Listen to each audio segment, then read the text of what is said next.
ভেবেছিলাম একটু রাত করে যাই, তখন নো এন্ট্রিও থাকবে না, মানুষের এত ভিড়ও থাকবে না। ভাবলাম ফাঁকায় ফাঁকায় গিয়ে একটু ভিডিও বানাবো।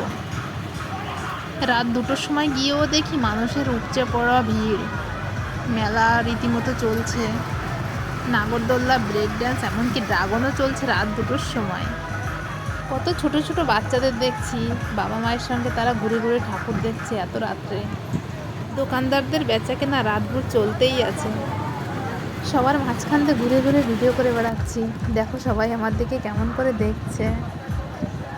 তবে যাই বলো, রাত্রেবেলা ঘুরে ঘুরে ঠাকুর দেখার মজাই আলাদা। ঠান্ডা ঠান্ডা ওয়েদার, কত সুন্দর। দেখো এখান থেকে মাকে কত সুন্দর দেখা যাচ্ছে, দূর থেকে আরো বেশি ভালো লাগছে মাকে দেখতে।